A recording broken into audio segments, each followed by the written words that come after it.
Hi, this is Joseph from The Healthy Marriage, and I want to talk about the reasons why fantasy can be dangerous for your marriage.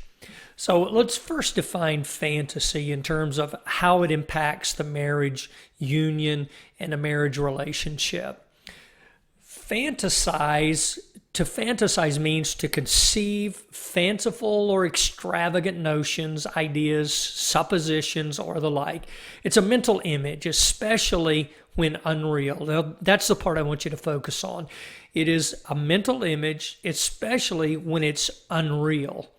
Now, as we talk about fantasy and fantasizing in terms of how it impacts our relationship, I'm not talking about healthy imagination. I'm referring to thoughts, images, and notions that anchor you in an unreal world.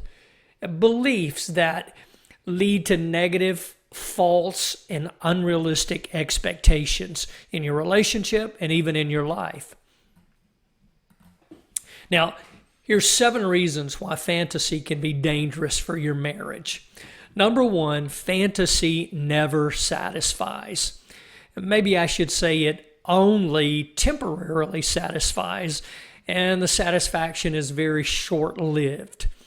The very nature of fantasy implies that it's disconnected from reality.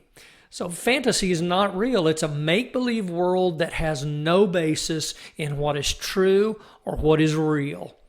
Number 2, fantasy encourages you to disconnect rather than to connect.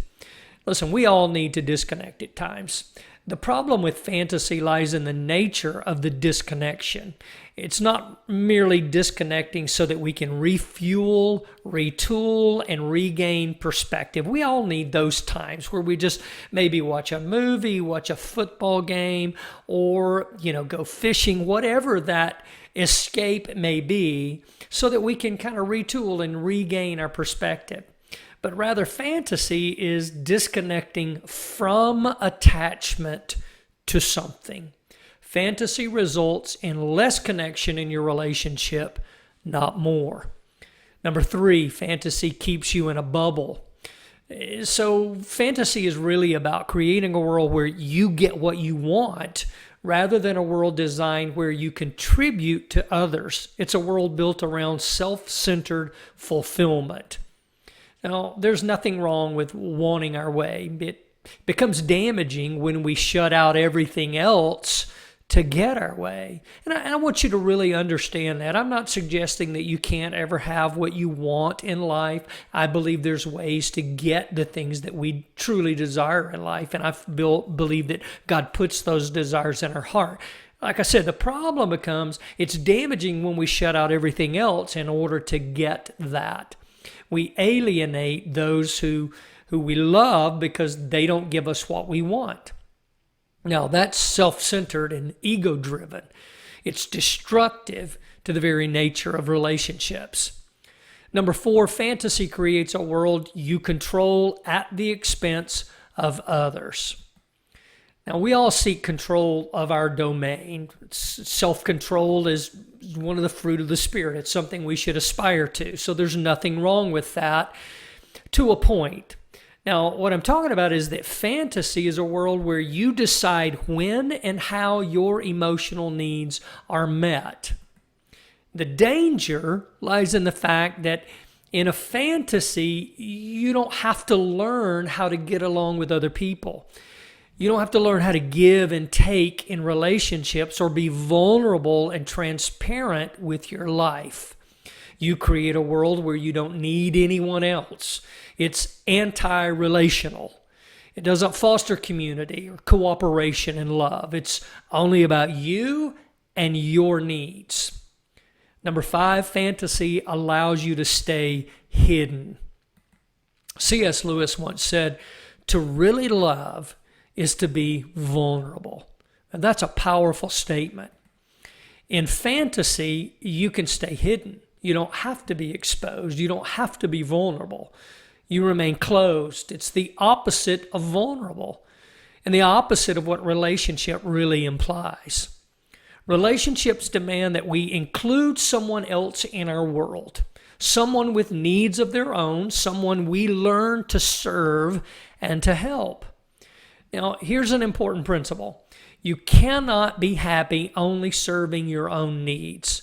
Man, I wish we could all really learn that. We're designed and we're made for more. We are made to help others.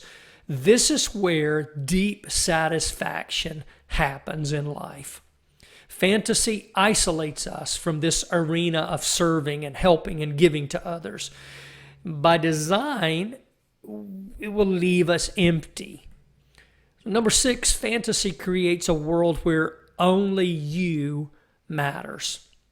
The nature of relationships signifies other people matter. That's what relationship means. It's to relate to one another, not just you.